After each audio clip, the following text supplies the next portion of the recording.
Josephine Sarah Marcus was born in 1861 in New York and grew up in San Francisco. As a teenager, she joined a theater company and in 1880 went to Tombstone with Sheriff Johnny Behan. She broke up with him, got close to Wyatt Earp, and followed the couple through the frontier cycles, from the silver boom to the gold rush in Alaska, until her death in 1944. In the Cañón de los Embudos in Sonora, in March 1886, Geronimo met with General George Crook to negotiate surrender. The talks went on for days, recorded by C.S. Fly. When it seemed settled, he backed out and fled on March 28th. The failure cost Crook his command and cleared the way for Nelson Miles, who forced the surrender in September.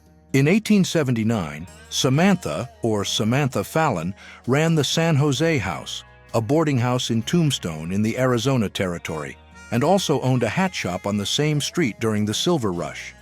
People said she dated Ed Schieffelin, the town's founder, and that she married Zachary Taylor on December 14, 1880. The place hosted Wyatt Earp and Doc Holliday.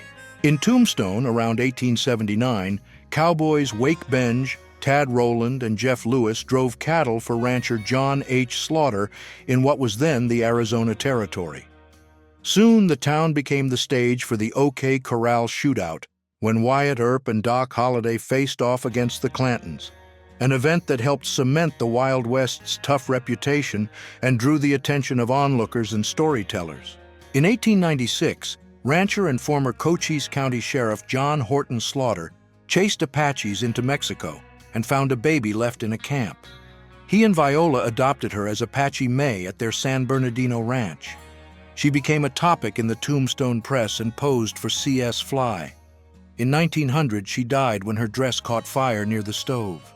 George Whitwell Parsons arrived in Tombstone in 1879, and while mining and working at a bank, wrote down everything he saw every day.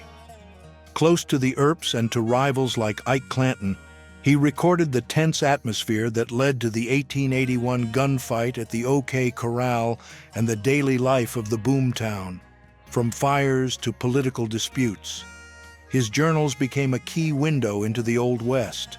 After the gunfight at the OK Corral in Tombstone on October 26, 1881, Tom and Frank McClory and Billy Clanton were displayed in their coffins. It's the only known record of Billy. The duel, which lasted less than a minute, cemented the local power struggle between the Earp brothers, Doc Holliday, and the Cochise Cowboys in the newspapers of the time and in popular memory. In March 1886, in the Cañón de los Embudos in Sonora, Geronimo met with General George Crook to discuss surrender. Surrounded by warriors and interpreters, he listened to tough terms and hesitated. In that scene on March 27th, it seemed like the end. Months later, he surrendered to Nelson Miles, bringing the Apache Wars to a close. Crook would leave his command a few days later. After decades of wars, removals, and broken treaties, Native leaders and U.S. officials sat down to negotiate.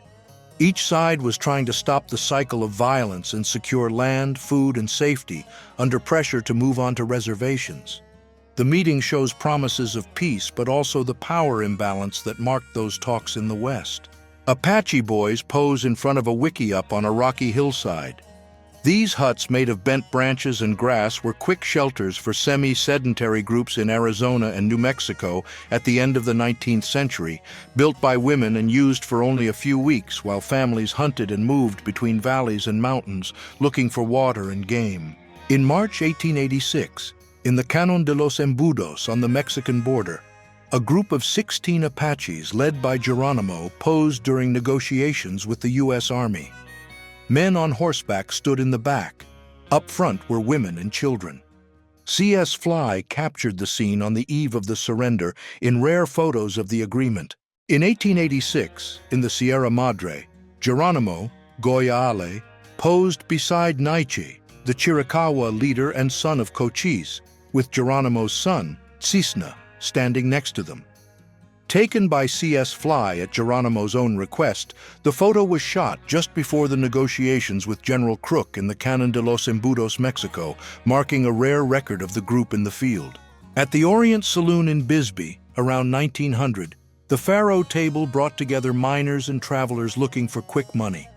Captured by C.S. Fly, the scene shows the banker Johnny Murphy and gamblers like Tony Downs. Faro ruled the West before poker did. Known as bucking the tiger, it had simple rules and better odds, which is why saloons filled up with players night after night. In Tombstone, Arizona, Boot Hill, nicknamed for those who died with their boots on, holds the memory of the silver fever started by Ed Schieffelin. There lie Billy Clanton and the McClorys, killed in the gunfight of October 26, 1881, near the OK Corral. The cemetery and the town became showcases of the Old West, a myth the U.S. exported through movies and books to the world. Texas, September 1886. After surrendering at Skeleton Canyon, Geronimo and other Chiricahua, watched by soldiers, take a break next to the Southern Pacific tracks near the Nueces River. On their way to exile in Florida, the group waits for the next train. Nietzsche is among them, and the uncertainty about returning home and seeing their families again weighs heavily. In August 1872, Henry L. Sittler built a mud house on the banks of the Santa Fe Trail near Fort Dodge, Kansas. It was the first building there. It became a stop for hunters and cowboys, drawing people and business. From that spot, Dodge City was born, soon overrun with herds, railroads, and stories of law and disorder on the western frontier. In 1889, at a long counter in the Table Bluff Hotel and Saloon in Humboldt County, men in hats rest their glasses while the wall throws their faces back from the mirror. Trophies and chairs made by Seth Kinman mark the frontier life. Lamplight, cards, and cigars fill the nights along California's north coast, where the harbor and sawmills drive business. Anadarko is born in Oklahoma Territory in 1901, just days after the government opens the surplus lands of the Kiowa, Comanche, and Apache reservations. On August 8th, a land auction stirs up the scene. A lumber company stand, makeshift banks, a boarding house going up, a crowd in tents, thousands of onlookers buying addresses and betting that cornfields will turn into city blocks.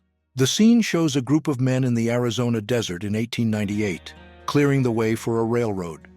As they line up tracks and tighten connections, the route pushes forward, piece by piece.